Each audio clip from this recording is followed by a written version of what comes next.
Morning বন্ধুরা, আশা করি তোমরা সকলেই খুব ভালো আছো। আমিও ভালো আছি। আমি কাকলি। তো আজকে একটা সুন্দর ব্লগ ভিডিও নিয়ে এসেছি। কিসের ব্লগ কি না সবটাই তোমরা দেখতে পাবে, থাম্বনেল দেখলেও বুঝতে পারবে। তো চলো আমি আজকে তোমাদেরকে দেখাই আজকের দিনটা কিভাবে শুরু করেছি। আজ কিন্তু একটা স্পেশাল ডে। কিসের স্পেশাল মানে আমার মাতৃত্বের এই নিয়ে 22 বছর পার করলাম। মানে আমি মা হয়েছি 22 বছর হলো। তো আজকে তার মানে বুঝতেই পারছো আমার ছেলের জন্মদিন। তো ছেলেটা যদিও এখন এখানে নেই, আছে কলকাতায়। কলকাতা থেকে আসবে, আজকেই আসবে, কিন্তু রাত্রির হবে। তো সকাল থেকে আমার যা কাজ সেগুলোই আমি একটু একটু করে করব। তো ঘুম থেকে উঠে স্নান টান করে আমার দেখো শাড়ি পরাও হয়ে গেছে। আমি যাব মন্দিরে, যাব পুজো দিতে ছেলের নামে। জন্মদিনের পুজো না দিলে তো হয় না, সেই কারণেই যাব ছেলের শুভকামনার জন্য, দীর্ঘায়ুর জন্য মায়ের কাছে, মায়ের মন্দিরে পুজো দিতে। তো চলো, এই যে দেখো সকাল সকাল আমার ঘরে ঠাকুরকে ফুল টুল দিয়ে ভালো করে আমি পুজো করে নিয়েছি। তো এবার যাব মন্দিরে। তো চলো মন্দিরে পৌঁছে যাই। মন্দিরে যাব তাই এই ব্যাগের মধ্যে একটু ফুল, বেলপাতা আর মানে ঠাকুরের পুজো দেব, ধূপ টুপ প্রদীপ এগুলো সব নিয়ে নিয়েছি। এই যে এর মধ্যে রেডি। মায়ের মন্দিরে পৌঁছে গেছি। ছেলের নামের পুজোটা ঠাকুরমশাইকে দিলাম, ঠাকুরমশাই করে দিলেন।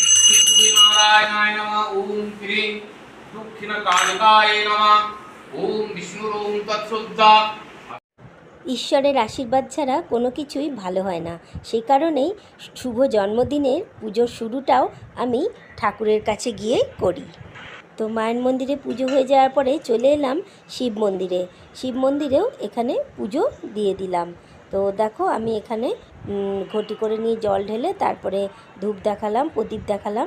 সব মন্দিরেই ধূপ দেখাই, প্রদীপ দিয়েই আর ছেলের নামে সংকল্প করে পুজো দিই।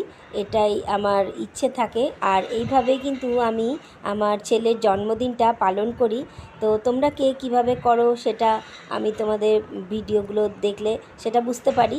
আর আজকে আমি যেভাবে করছি সেটাই আমি তোমাদের সঙ্গে শেয়ার করছি। তবে খুব সাধারণভাবেই আমি এই ছোট্ট জন্মদিনের আয়োজন করি। খুব বেশি কিছু না, আমার শ্বশুরঘরের নিয়ম অনুসারেই আমি কিন্তু যাবতীয় কাজগুলো করি। ঠিক যেমনভাবে আমি শাশুড়ি মাকে দেখেছি করতে, সেইভাবেই করি। আমার চ্যানেলে যারা পুরনো বন্ধু, যারা সবসময় আমার ভিডিও দেখো, তোমাদেরকে অসংখ্য ধন্যবাদ আমার সঙ্গে থাকার জন্য, আমার প্রত্যেকটা ভিডিও দেখার জন্য, আমাকে সাপোর্ট করার জন্য। এরপরে প্রভু শ্রী রাম আর বজরংবলীর পুজো করে নিলাম। তারপরে সেই মন্দির থেকে ফিরে এসে আমি ঘরে তৈরি করে নিলাম পায়েস। আর পায়েসটা বানাতে হয় স্নান করে, পুজো করে, না খেয়ে তারপরে। যেহেতু ছেলের জন্মদিনের পায়েস কিন্তু এইভাবেই করার নিয়ম। স্নান করে না খেয়ে পুজো টুজো করে তারপরে পায়েসটা বানাতে হয়। তো আমি দেখো দুধের প্যাকেট থেকে দুধটা ঢেলে নিলাম একটা সসপ্যানের মধ্যে দিয়ে। এই দুধটা আসার সময় কিনে নিয়ে আসলাম, প্যাকেটের দুধটা। এবার এই দুধটা দিয়েই আমি একটু আজকে অন্য রকমভাবে পায়েস বানাবো। তো কেমন করে পায়েসটা বানাচ্ছি আর কিসের পায়েস বানাচ্ছি সেটাই তোমাদেরকে একটু দেখাই। তো আশা করছি তোমাদের ভালো লাগবে। তোমরা দেখো, তোমরাও কিন্তু এই সময় যাদের জন্মদিন তারা কিন্তু এইভাবে পায়েসটা বানিয়ে নিতে পারো। তো দেখো এখানে একটু গোবিন্দভোগ চাল নিয়ে নিয়েছি, আর নিয়ে নিয়েছি দেখো আমের পাল্পটা আমি কড়াইয়ের মধ্যে দিয়ে একটু ভালো করে নেড়ে নেব। কেন নেড়ে নিচ্ছি সেটা বলি। তো আজকে আমি বানাবো আম দিয়ে পায়েস। এটা আমের সিজন, সেই কারণে আজকে আমি বানাচ্ছি আম দিয়ে পায়েস। তো দেখো আমের টুকরো করে কেটে মিক্সিতে ঘুরিয়ে তারপরে সেই পাল্পটা নিয়ে কড়াইতে নেড়ে নিলাম। এবার দেখো এদিকে দুধ তো ভালো করে ফুটে গেছে। দুধটা খুব ভালো করে জাল করে নিতে হয়, তাহলে কিন্তু পায়েসটা বেশ ঘন ঘন সুন্দর হয়। তো দেখো দুধটা খুব ভালো করে ফুটে যাওয়ার পর আমার যে দিয়ে রাখা গোবিন্দভোগ চালটা সেটা আমি দিয়ে দিলাম। তো এবার কিন্তু এটাকে ধীরে ধীরে অনেকক্ষণ ধরে নাড়তে হবে, যতক্ষণ না চালটা ভালো করে সিদ্ধ হচ্ছে। তো এইদিকে দেখো আমি কি জোগাড় করে নিয়েছি।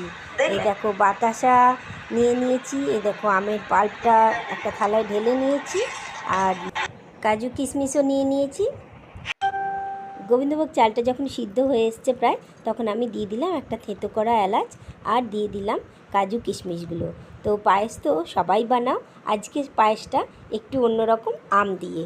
তো আমের সিজনে আম দই হয়, আমের আইসক্রিম হয়, তো সে নানান রকমই রেসিপি হয়। তো তাই আজকে আমি বানালাম আম দিয়ে পায়েস। তো দেখো আমি এখানে কিন্তু একদম লো ফ্লেমে রেখেছিলাম, এবার দিলাম বন্ধ করে। তো একদম এখন কিন্তু ফ্লেমটা অন করব না, এরকমভাবেই কিন্তু আমি এই যে বাতাসাটা দিয়ে দিলাম, দিয়ে এটাকে মিশিয়ে নিচ্ছি। তো এতে কিন্তু বেশ পায়েসটা খেতে ভালো হয়। তোমরা দেখো গ্যাসটা ইয়েটা বন্ধ আছে, ইন্ডাকশানটা। আর আমি এইভাবেই পায়েসটা বানিয়েছি, জন্মদিনের পায়েস। তো বেশ ভালোও লাগছে বানাতে। তো এই দেখো আমার পায়েস কিন্তু মানে এটা এইভাবে রেডি হয়েছে। এরপরে আমি আমটা কিভাবে ব্যবহার করছি দেখো। এই যে পায়েস হয়ে গেছে, এরপরে নামিয়ে নিয়ে আমি কিন্তু এই আমের পাল্পটা ব্যবহার করছি।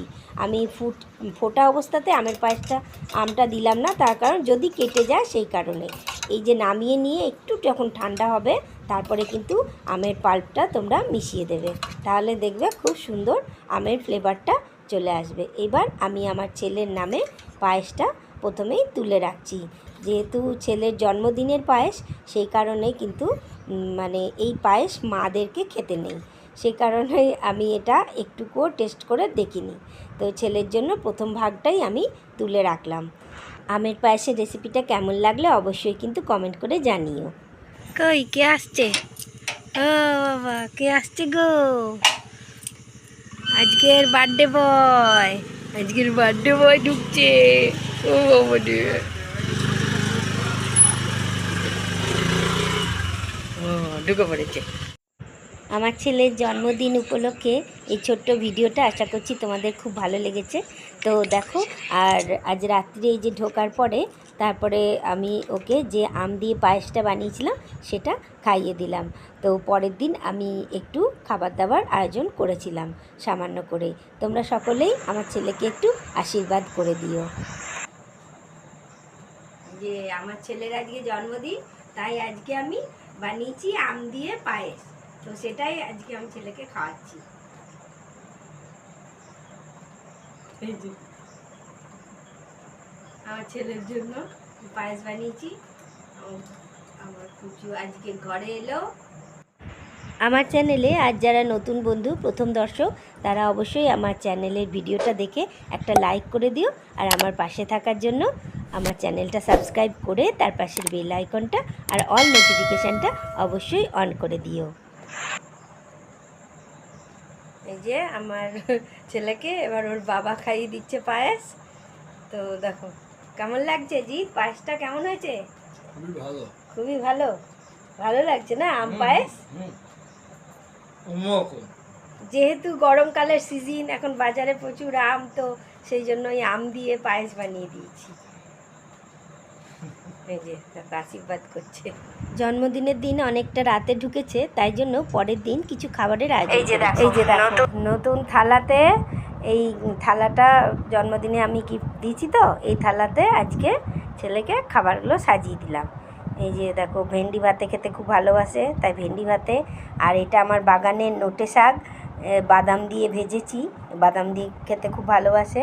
ঘি করলা ভাজা, আর এটা হচ্ছে বড়ি ভাজা, একটু আলু ভাজা আর পটল ভাজা। খুব বেশি আয়োজন করিনি, কেন কি খেয়ে দিয়ে শরীরটা ঠিক রাখতে হবে, তো সেই কারণে। আর এটা দই কাতলাটা দিয়েছি, আর এটা দই। তো এই হচ্ছে মেনু। আজকের বার্থডে ব্লগ এই পর্যন্তই, আবার দেখা হবে নতুন কোনো ভিডিওতে। Tata, bye bye.